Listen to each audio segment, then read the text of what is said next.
I'd like to call this meeting to order. If you could stand and pledge to the flag. Pledge allegiance to the flag of the United States of America and to the republic which stands one nation under God, indivisible, with liberty and justice for all.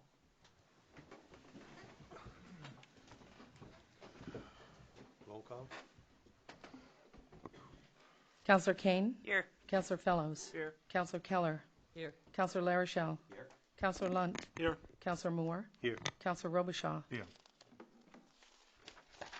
At this point, I'm going to move that we take Order 2023-62 out of order and make a motion that, after discussion with the council members, seeing a lot of people here, a lot of passion with the issue with the emergency services, we are going to table this until our next meeting. We're going to have a workshop beginning at 5:30 where all parties can come and talk to the council about their services. It seems there's a lot of passion. We've gotten a lot more information since the RFPs have come out, after we've looked at those. So we feel that in doing our due diligence, we want to open this up and hear some more from whoever wants to come to the workshop. But we would ask the principals of Lisbon Emergency and United to come to the workshop and explain their RFP a little better for us. Do we have a second for that motion? I'll second.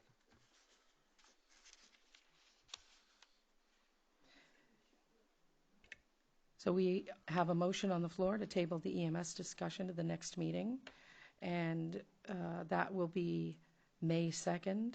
It'll start with a workshop at 5:30. The chair has invited the principals for both bidders for the contract to be there. And will you accept public comment as well? Whatever the council rules are for comment at a workshop, yes. It'll be at I think it'll be at your discretion. We're going to Yeah. let people tell us what they think, yeah. Okay.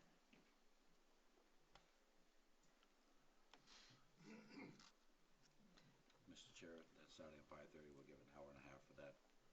Yeah, Vote, right? at 5:30, our council meeting starts at 7. That'll be an hour and a half, and then we'll vote during our regular meeting. So, Mr. Chair, you'd have both principals here and then other interested parties comment after they present for us? Or Well, we'll see. discuss with- We'll see. It's a workshop, so we'll see. Okay. We'll see how the workshop goes. Yeah. Is there ready for a vote? This doesn't Any more require, discussion? I'm sorry, this doesn't require a roll call vote, so when you're ready, you can call for the votes. Okay. All in favor? Order passed, vote 6-0. I'm sorry, 7-0. So, having said that, that is now off the agenda. If you want to stay here tonight, obviously we're not going to talk about it, but if you want to get up during audience participation, you're going to have 3 minutes-ish to, if you want to go on the record, if you can't make it on the 2nd, if you would rather come to the workshop, you're certainly welcome to. We're not going to debate right now that issue, so I'm glad to see a lot of people here to help us with this. So having said that, if you want to stay, that you're welcome to. If you want to leave, you can leave. Just one question. Does that mean the same day that the workshop is going to be the vote? Yes. Yes. To clarify, the audience member asked if the date of the workshop would be the same day that council will vote. Yes. Okay. Next item. All right. We'll allow a moment. We'll give you a moment to clear if you wish to leave.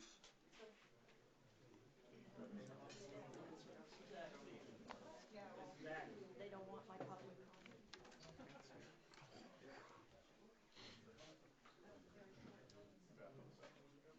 I didn't know he was connected to Lisbon. print's big. Oh, okay. No, man. Did you see that? You got a little out of line with us. That wasn't right. Got a little out of line with you just then. Did you hear that? Yeah, we'll make sure he doesn't come next shop meeting. Thank you. You're welcome. Next item. The next item, good news and recognition. First order, 2023-59 is a proclamation for Lisbon Dare. Do we have a motion to adopt the Dare proclamation? Make that motion? I'll second. All right. Before I read the proclamation for the public, SRO Renee Bernard asked, she's not able to be here tonight, so she asked if I would read this memo from her to share it with council and the public. DARE is the Drug Abuse Resistance Education Program that was started with a collaboration between the Los Angeles Police Department and the Los Angeles School District in 1983. Lisbon Dare is in its 34th year, having been started by detective, now retired, Bernard McAllister in 1988. My involvement with DARE extends way back to 1989, the year I graduated school. That year, the DARE officer, Warren Nelson, asked our teachers to select students to come and talk to his 5th grade DARE students for his role model lesson. I was one of several students selected to do this. Officer Nelson was one of the original 7 Maine police officers trained in Los Angeles for the DARE program. In August 1994, I had the opportunity to attend DARE officer training, DOT. Many of the original 7 were still mentoring new DARE officers, including Officer Nelson from Millinocket. I began teaching DARE at the Waterville Junior High in January 1995. In the spring of 1995, I had the opportunity to travel to Millinocket and attend Officer Nelson's DARE graduation at my alma mater, Stearns High School. After a few years of not teaching DARE, I had the opportunity to return to the classroom after I was hired here in Lisbon. I realized how much I missed the interactions with the kids and the chance to have a positive impact on students in the community where I serve. I've been teaching DARE here in Lisbon ever since. I'm the only DARE officer for Lisbon that has taught the elementary and the middle school curriculum. Next year, I look forward to SRO Kenny starting her classes with the middle school. I would like to express my sincere appreciation and gratitude to Chief Ryan McGee, Town Manager Glenn Michalowski, and the Lisbon Town Council. Without the support of the police department and the community, Lisbon DARE would not be as successful as it has been. Respectfully, SRO Renee Bernard. Lisbon DARE Proclamation. Whereas DARE, Drug Abuse Resistance Education, teaches young people ways to resist peer pressure that may lead youth to experiment with drugs and alcohol. And whereas DARE targets young people when they're most vulnerable to tremendous peer pressure and teaches the skills to make positive decisions and avoid behaviors which result in negative consequences. And whereas DARE is taught locally at Lisbon Community School and Philip W. Sugg Middle School, and in over 300,000 classrooms in all 50 states and 54 countries around the world. And whereas over 36 million kindergarten to 12th grade students are positively impacted by DARE each year. And whereas the DARE program is taught by school resource officers who have witnessed people's lives that have been impacted by substance abuse. And whereas each police officer who teaches the DARE program completes an 80-hour training course that includes instruction in teaching techniques, officer-school relationships, development of self-esteem, child development, and communication skills. And whereas the DARE curriculum helps students recognize and successfully manage stress, evaluate risk-taking behaviors, resist drugs and alcohol, apply effective decision-making skills, and evaluate the consequences of the choices available to them.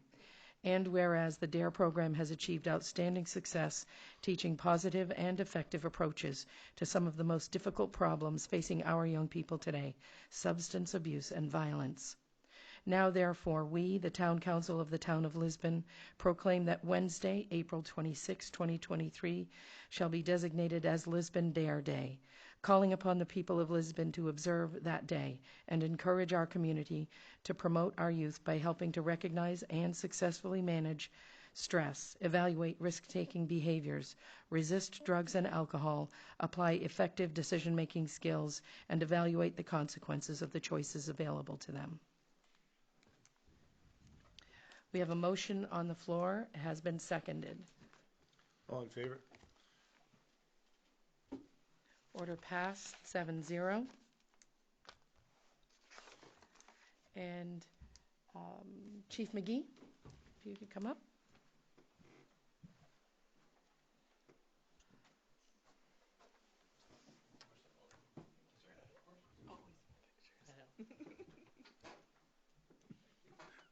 Thank you to the council. This is really important to our department. As you can see, for many years, we've done the DARE program, started long before me.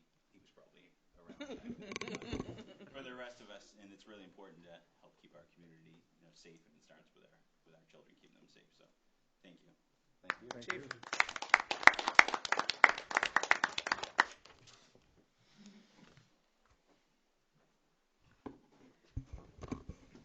Next item. The next item is Order 2023-60, Proclamation for Clerks Week. I'm sorry, we have two proclamations in one day. Do we have a motion to adopt the 53rd Annual Professional Municipal Clerks Week from April 30th to May 6th, 2023? I'll make that motion. I'll second.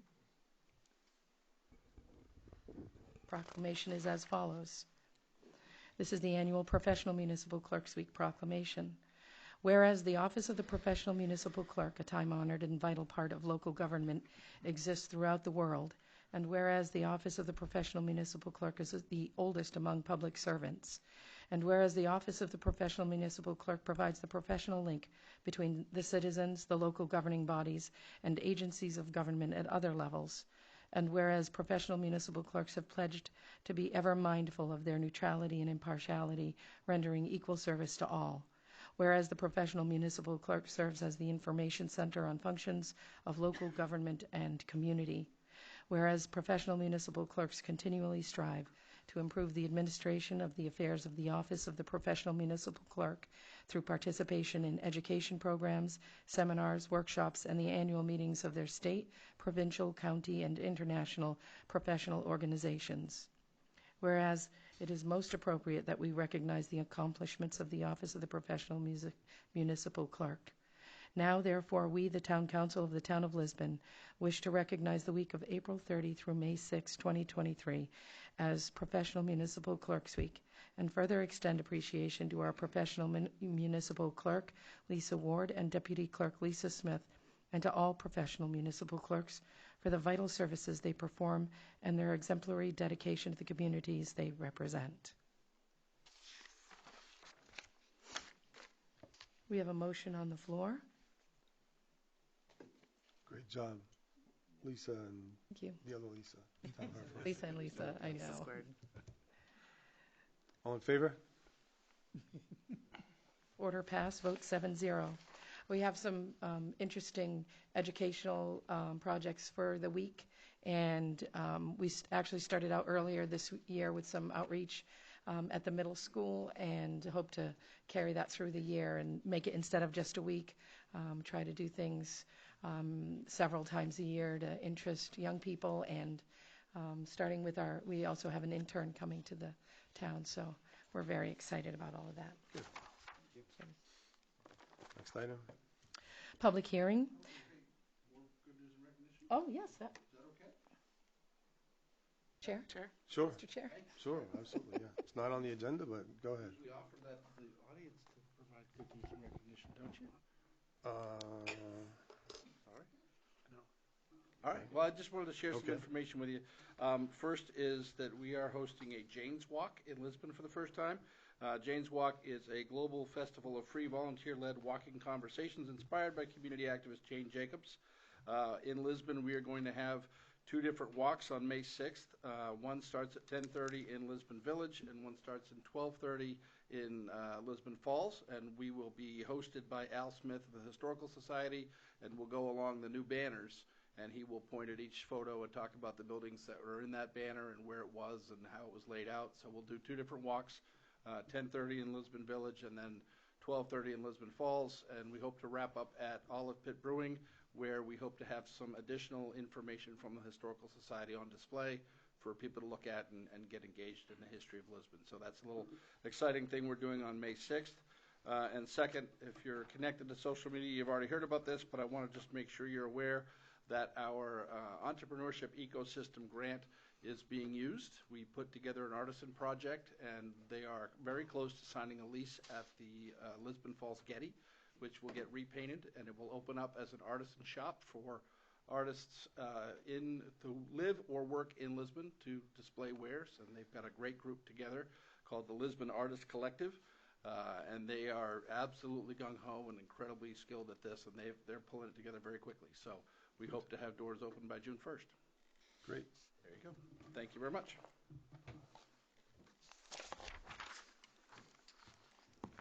All Next right. item. Next item is public hearing, Cannabis Angels Adult Use Manufacturing Cultivation License Renewal.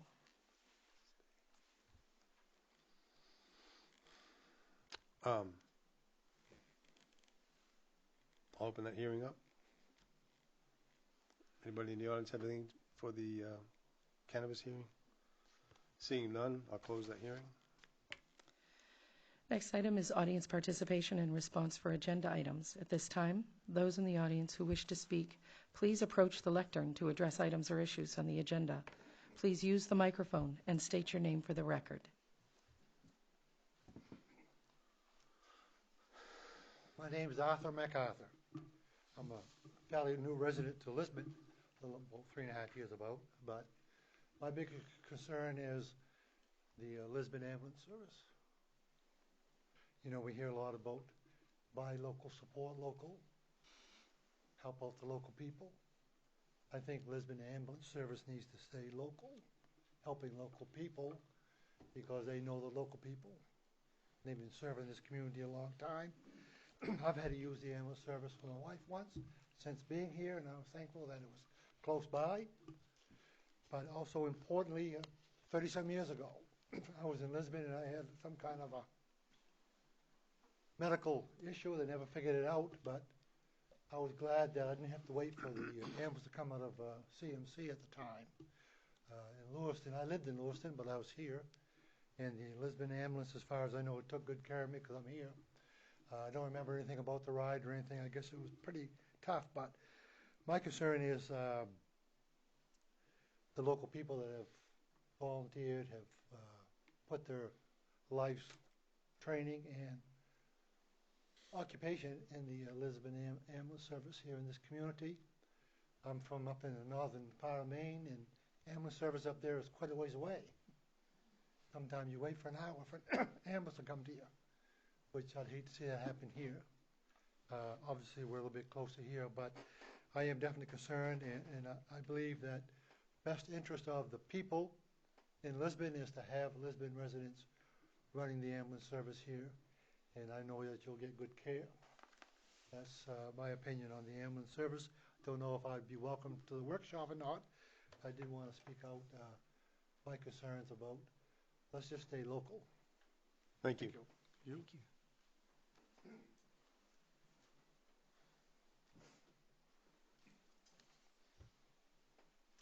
My name is Eric Rendell. I was born and raised in the town. My folks also pretty much lived here, insured many companies. And Lisbon EMS was not here when my father did insurance, but nonetheless, I'm speaking on behalf of my wife, who's a, I think, 12-year nurse at Midcoast, and she's been in the ER for the last 8 years. Members of the Town Council, I'm writing to you today to express my concerns with the current recommendation to award the local EMS contract to United EMS instead of Lisbon EMS. For the last 8 years, I've worked as a nurse in Midcoast Emergency Room, giving me the unique experience of working closely with many EMS services and providers, including our own Lisbon EMS. I can speak to how I have witnessed many instances where varying levels of pre-hospital care have changed the outcome for patients, both good and bad. Because of this, I am hoping to bring clarity and an additional perspective to those making the decisions of this important decision for our town. I have read both bids as well as the written comments and recommendations from the committee. These comments seem to have a focus on the fact that United will provide a paramedic fly car, which is a service that Lisbon EMS does not provide. I would like to offer some insight into how paramedic fly cars work and correct this statement as it is quite inaccurate.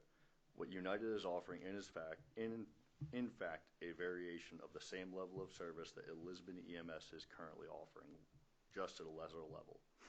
If United takes a contract, this means a paramedic will only respond if the initial call coming in sounds like a paramedic is needed, or if after the Lisbon paramedic or Lisbon-based crew arrives and decides that they need a paramedic to assist. This paramedic must then drive from where they are stationed in Lewiston. Basically, that means that for Lisbon residents, if the paramedic level of care is roughly at least 15 minutes behind the Lisbon-based crew, if not longer. Currently, Lisbon EMS is staffed with a paramedic on their crew 92 to 100% of the time, which that, at this time, when somebody in Lisbon calls, the first 90 to 100% of the time, at least one of the crew members walking through the front door will be a paramedic and can start interventions right away. There will not be a delay in receiving paramedic level care, as there will be with the use of paramedic fly car using United service. This time delay may not seem significant, however, I can assure you that it is. I have seen people pass away from untreated allergic reactions in less than 15 minutes. I've seen cardiac arrests that have had better outcomes because they were able to be given medication immediately by a paramedic staffed EMS crew. They were and not minutes later once a paramedic fly car arrived. Though paramedic fly cars are an incredibly useful resource for those small communities that utilize it, I cannot fathom why the town of Lisbon would want to choose this as an option for our community. Paramedic fly cars are more useful for those small communities with volunteer EMS services. Considering Lisbon is the third largest town in Androscoggin County, the idea of having a truck staged in town with the option of a paramedic fly car is not really appropriate given the number of residents that live here. This is also more unbelievable given that we already have a fully staffed paramedic EMS crew right in town willing and able to do the job. Given that EMS crews are so hard to hire right now, especially paramedics, it would be quite a shame to see a well-staffed service that is currently in place go away. Our reasons for choosing United over Lisbon EMS, including having our own garage, mechanics, and training, I find this not to be an argument at all, as those that work for Lisbon EMS state that they have no issues maintaining of their own vehicles and equipment. Lisbon EMS has also stated that they have provided multiple trainings for our community over the last few years. So to say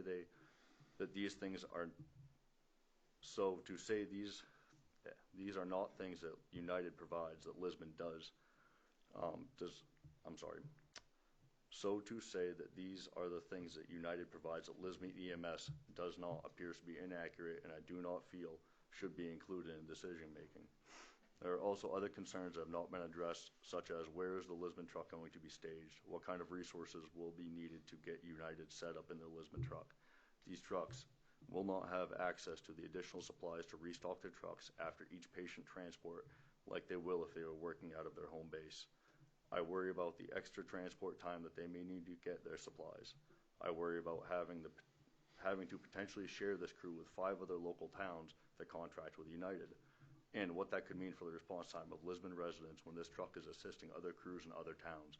Sir, you're slightly over 3 minutes. I'm going to give you another 2 minutes if you can. Yep, I got half a page left. Okay. Thank you. Okay.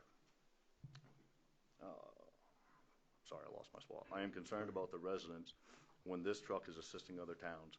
I am concerned about what this decision will do to Lisbon EMS as a business, and that next year it may not even be a viable option for this town. This would give United the opportunity to then charge much higher prices, as they know Lisbon is no longer an option and will be forced to agree with whatever they offer. Lastly, United is owned by CM and St. Mary's. Does this mean these crews will be encouraging patients to go to these facilities, even though patients may prefer to have their care done in Midcoast Hospital? I think it is obvious after looking at the bids from both companies which is more invested in the town and the residents. Lisbon EMS presented a very thorough, honest, and transparent bid. I feel like I understand what they stand for and that what they are wanting for the community in the future. Reading the bid from United, all I learned was the resumes of those owning the company. I know that I prefer to have those things taken care of by Lisbon residents invested in the community, not just their businesses. It seems that as a likely deciding decision is related to money, but I think that we can all agree when somebody calls 911 they are suffering. Isn't it worth the extra $60,000 to have those that show up for an emergency in this town have the highest level of education and skill set available to them during these moments of suffering? Isn't it worth decreasing any time spent suffering, being able to provide something like pain medication right away? And if someone has experienced a life-threatening emergency, isn't someone's life in the improved outcomes worth that extra $60,000 spent? Surely there are many other ways that a budget can be looked at and adjusted without having to compromise the current excellent level of service that we have staffed with Lisbon EMS. Thank you, and I appreciate your thoughtful consideration of this very crucial decision for the health and well-being of Lisbon residents. Thank you. Mr. Randall? Yes, sir. May I have a copy of that so that I can share it in the minutes? If you have somebody to copy it. I believe we have that in our email. I don't think have one. that was emailed to us, Okay. I think. Thank you.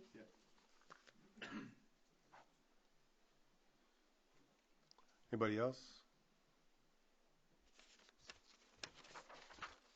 Being none, next item. Next item is the consent agenda. Consent agenda items are considered routine and will be considered for adoption by one motion with no separate discussion, unless a councillor requests an item be removed. Any councillor wishing to remove an item may do so now. Seeing none. Order 2023-61, to approve the municipal accounts payable warrants, $574,349.31.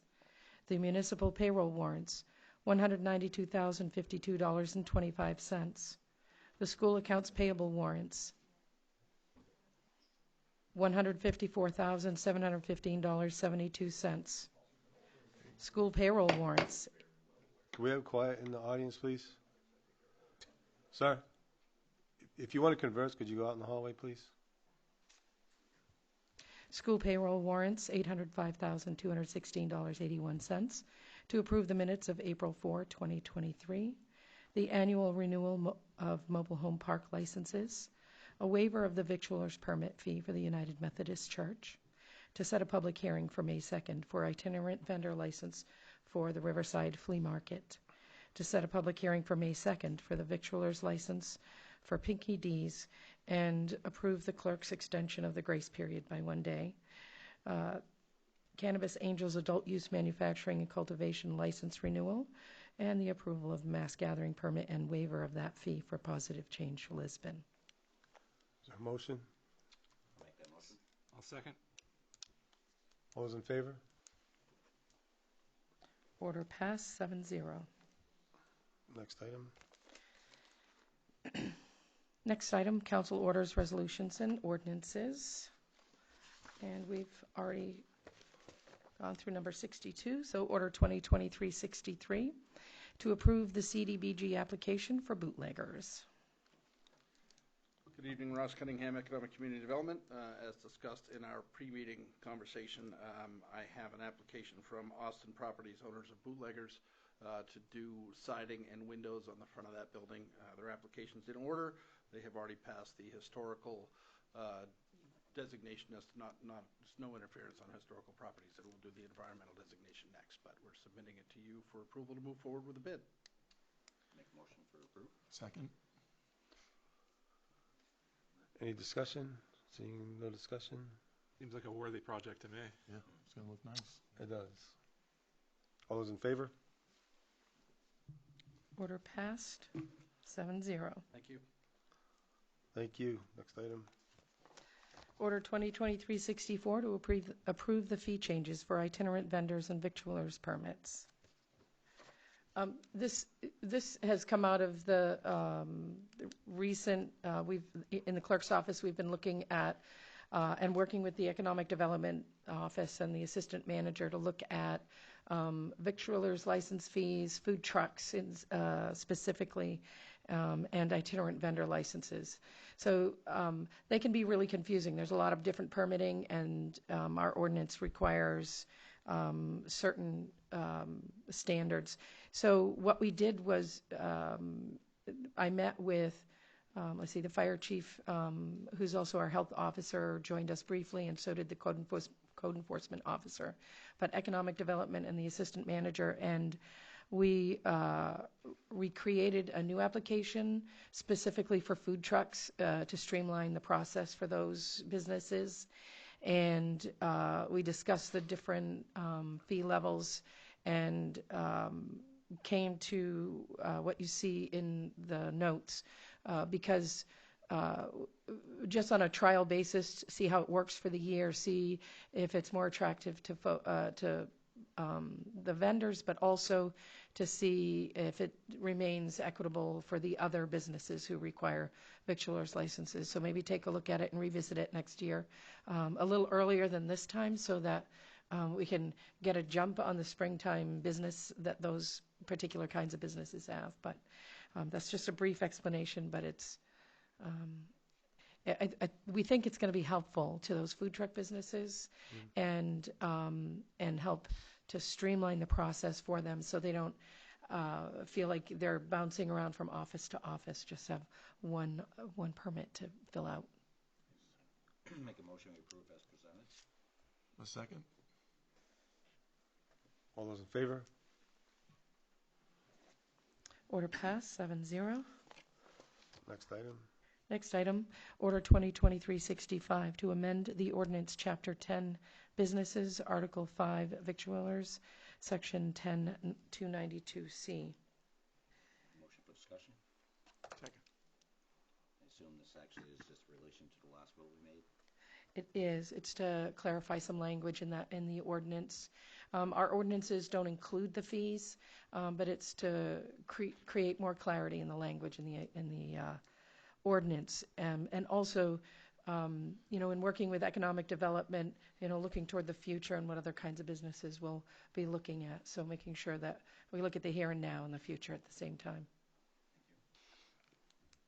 Yeah, I see this. The change here is about excluding mobile units. So that would be for specifically the code enforcement now inspects restaurants and stuff. They wouldn't have to inspect food trucks. There's really nothing for him to inspect. Exactly. It's sort of an extra step that we can take out of the mix and put our code enforcement officer at work a little better and make it easier and cleaner. Makes sense. That's the only change, isn't it? Yeah, Yep. that's the only change I see. Is this a voice vote? Yes. Oh, wait.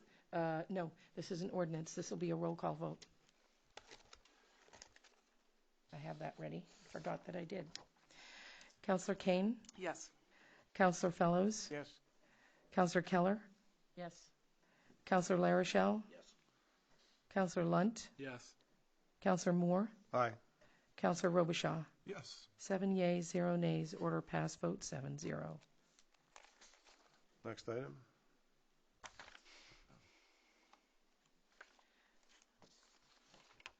And that just to make sure that we have all the information, that'll also set the public hearing for May 2nd, so we can have the second reading. Okay. Okay. Next item is other business, starting with council committee reports. School committee, I have nothing new to report. planning board. Yeah, I'm really happy to say that at the last meeting, among other things, they had the site plan review application for Springworks, and after hearing and all of that, it was approved. And one of the better things about that is that the planning board had a lot of weight taken off of it. Our planning department, our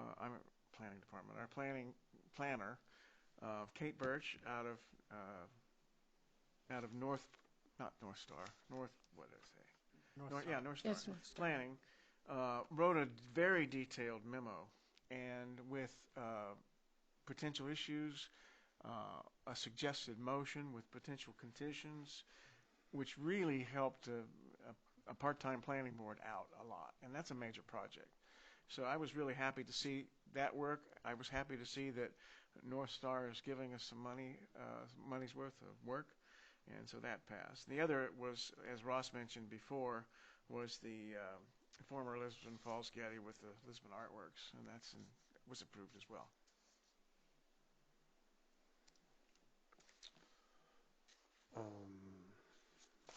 Lisbon Development Committee, Nothing new to report. Conservation Commission, I believe they're meeting next month. I don't think there's a meeting this month. Parks and Rec, No meetings until last week. Nothing to report. Library Governing Board. The library has 2 story times now, which are very popular with the change in hours. So Friday and Saturday, they have a story time, and also Access 360, the new online access to books and audio books, is doing really well. In fact, there's a balance between what the libraries purchased for each, and the people are taking out a balance between the two, which is good. So that's what I have. Thank you. Water Commission, I have nothing. Finance Committee, I have nothing to report. Town Manager's Report. Sorry. We missed the County Budget Committee. Oh, I didn't think that was important. Okay. Was There was their nothing to budget's report. like all done. Okay, I skipped that on purpose. okay. All right. So Sorry, I've yeah. only got one item. So I recently received a letter from Revenue Services on our assessment ratio. I believe last year we were at 90%. They have us down to 73% this year. I've talked to the assessor. Without providing any sales data and her working, we can go to 80%, but she's fairly confident we can get back to 90% with the market data that we have available. For folks who've been here longer than me, I guess you can kind of explain what that means if you want to, but this is got that letter last week and talked to the assessor a little bit. I just wanted to kind of give an update of where we were at, and like I said, that she's fairly confident we can get back to 90% with the sales data, but I know that can have an impact, depending on where we're at ratio-wise. I think, Mr. Chair, I think one of the important things of that is the homestead exemption is affected quite a bit by percentages going down, and I can't remember what the criteria is, but I know it's in 70s. I don't even think there is one. But Yeah, and then the larger discussion would be if you were still down there, I guess that would be a discussion about revaluation. But our inventory is good, and that's not necessary. So, like I said, I think with sales data we can get back to 90%. So she's working on that. Mr. Chair, if I may, the valuations are somewhat important. If we, at one point in time, town got to the point where it was getting close to the state, after 65%, the state doesn't ask or require you to do an audit, which whether you have the money to do it or not doesn't really make a difference. And the typical audit, even when we did the last one, was well over $300,000. So I know the town's yearly been putting away $30,000 to plan ahead for the next audit, which we didn't plan on doing for another, 8 or 10 years? Yeah, I think you only started putting that away 2 or 3 years ago. So I think the idea that if we can actually just show the data and actually get back up to 90%, that'd be really impressive. And again, homestead exemption, and it does actually, there's just a lot of things that do play into that percentage. It doesn't affect the taxpayers whether you're paying at 60 or paying at 100. It basically is the same tax bill. Right. But the idea of the other benefits from the veterans and the homestead exemption and however. Well, the homestead exemption would affect the tax bill. Yeah, but I mean that's a general mill rate. It really doesn't change it. So I think we're doing our due diligence as a town to work forward towards that next revaluation, but I think it's still a ways away. So I think internally, if we're in-house, if we can get that up even close to 90, I think we're doing pretty well to try to maintain all the levels of any benefits from the state.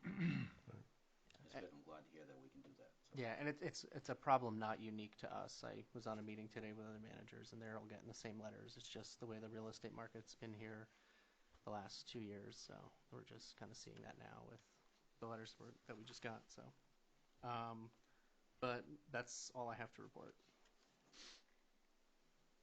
Next item.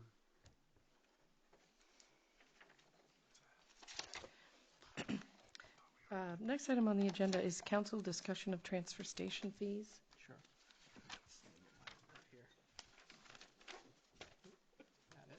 Are you discussing that, Glenn? I was just going to bring it up. So I want to table this to the next meeting in May, but we'll have to decide on the fees so that way the Public Works Department can get ready to send the new flyers out for folks that are paying for their dump stickers. We talked about it in our expense workshops. Here we go. And before Kayla left, she had recommended raising fees to $52. And there's a 3,000 average dump stickers sold. This predates me a little bit. I guess there was a study done in-house, and we're just kind of following along with that plan. But I just wasn't able to pull together enough data and why we're making this recommendation that I kind of wanted to table it to the next council meeting so that you had more in front of you. And also I'll be working with Public Works and going through all that stuff that you've already worked on. But I just kind of wanted to bring it up because it came up, and that's going to be on the table for the next meeting. So we're going to actually make a motion vote on that fee schedule next meeting? Yeah, and I'll have more information for you at that meeting. It's been tough sourcing some stuff. Do you know the increase in the tipping fees off? Yeah, I do.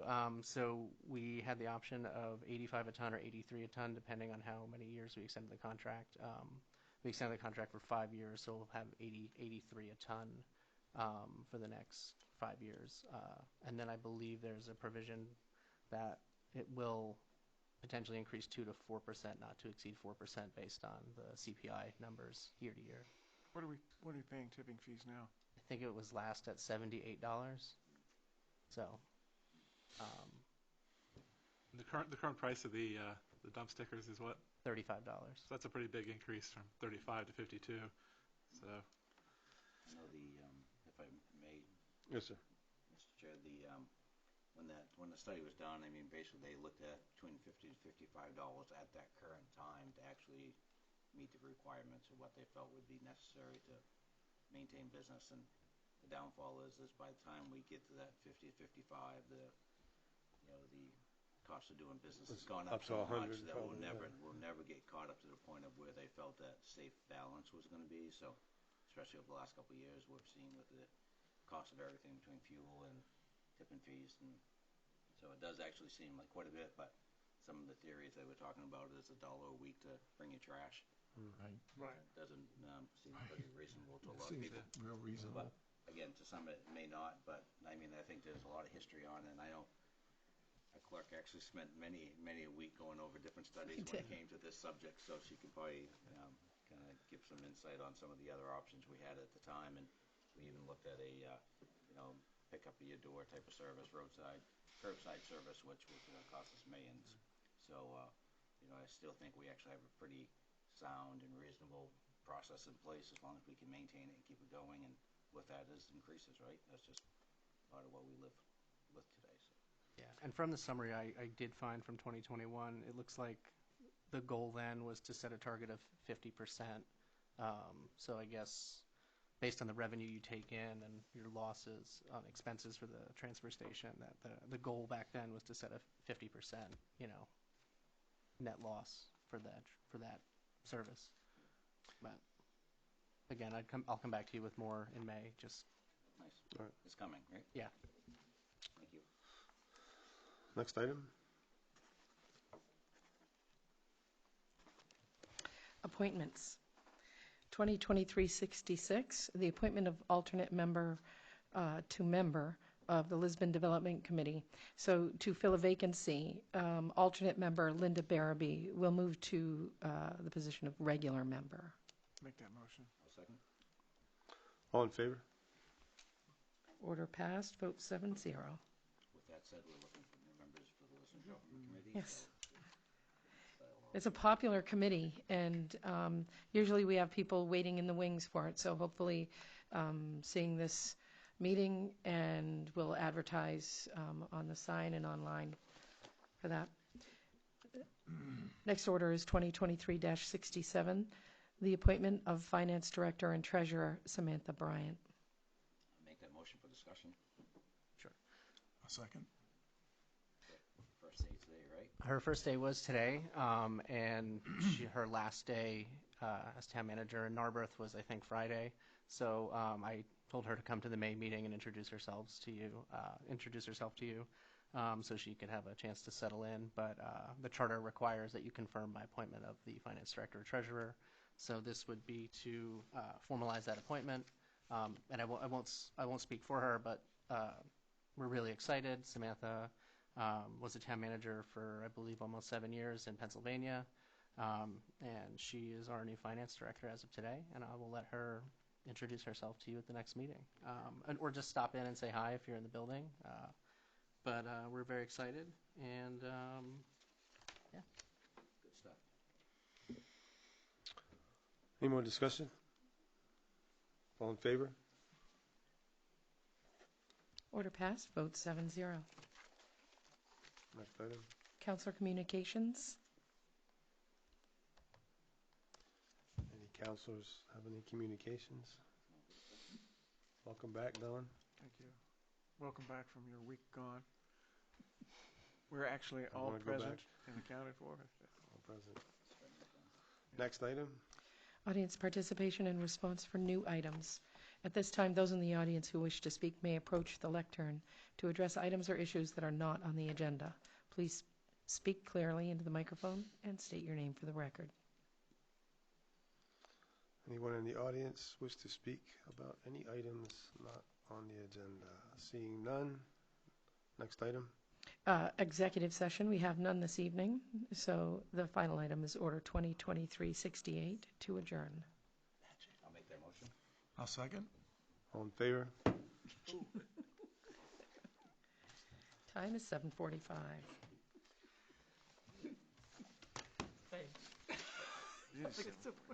Think of it. My German teacher in high school would get so mad at us when we do that, she'd start twitching. Your other options, of course, were WAP. Because I want to